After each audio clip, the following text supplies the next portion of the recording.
wa wilaya ya Mafia. Leo ni nafikiri mara ya pili au ya tatu kukutana.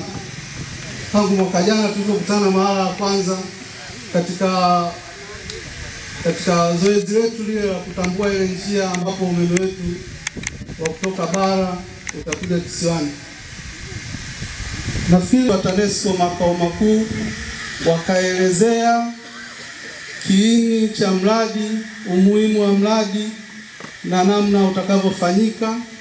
Tuliweza kutembea katika mkuza mzima, yani njia ile ambapo patapita mradi wetu mpaka pale njia ya kwenda Kichangachui, na ambao wamepitiwa wanafahamika, nitawasoma, na kama kuna mapungufu yoyote tangu tupite, naomba ofisi iko wazi, tutaelezana. Kama kuna mtu akuwepo eneo lake anaona linapitiwa lakini hakuchukuliwa, lakini kwa yale maswali kabisa yanayohusu TANESCO makao makuu watakuja, tutafanya kikao kingine, wataelezea namna hiyo hela ya fidia mtalipwa lini.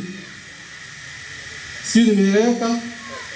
Yani wale watakuja, wameniambia tu muda si mrefu watakuja Mafia, wataelezea namna fidia italipwa lini. Kwanza kabla ya yote, nawaomba kuwashukuru sana kwa ushirikiano mliotuonyesha wa kuweza kupita kulifahamu eneo na kutusikiliza, kwa sababu bila hivyo ilikuwa. Salamu alaykum. Naomba mtambue uwepo wa mkuu wa idara ya ardhi. Habari za jioni ndugu zangu, wakubwa wangu, shikamoni. Asante sana. Mimi naitwa ndugu Dennis Muyovela, kaimu mkuu wa idara ya ardhi hapa Mafia. Asante. Kwa hiyo watakuja, wataelezea ni lini mtalipwa fidia yenu, kwa sababu kwanza nimesema tunashukuru sana kwa ushirikiano wenu na uvumilivu wenu wa kuturuhusu kuweza kupita ile mwezi wa 8, kupita katika maeneo yenu na kuweza kuwatambueni na kuwaonyesha njia ambapo umeme utapita. Huo ni moyo wa uvumilivu, napenda kusema asanteni sana.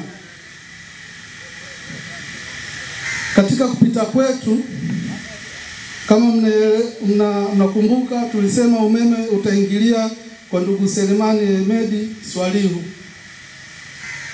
Pia utakuja kwa Rumba Juma Bakari. Kama sijakutaja hapa, ina maana haupitiwi, na kama unaona napitiwa ni vema ukaja ukaniona nikakuweka kwenye orodha ya kuweza kufuatilia zaidi kipindi tutakapokuja kwenye ukaguzi wa mara ya pili. Bakari Omari Kale, Clever Charles Mwaikambo, Ramadhani Dau.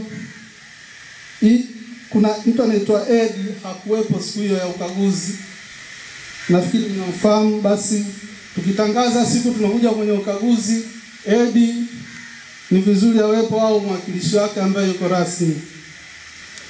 Kuna maeneo ya shule ambayo yako chini ya halmashauri ya wilaya ya Mafia. Kuna mtu anaitwa Makungu Hatibu Mgona, mnamfahamu? Kuna mtu anaitwa Fatuma Hatibu Bakari.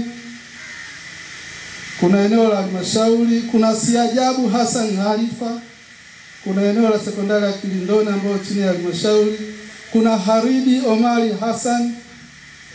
Kuna eneo tena la halmashauri sehemu. Kuna mwingine anaitwa Halfan Muhammad Ali. Kuna Mwajuma Ahmadi Mwijuma. Mwijuma. Kuna Hemedi Muhammad Selemani. Kuna Muhamedi Ali Mtumbuka. Kuna Helen Makitemu. Kuna Rashidi Bakari Kwao. Muhamedi Hamisi Kimbao.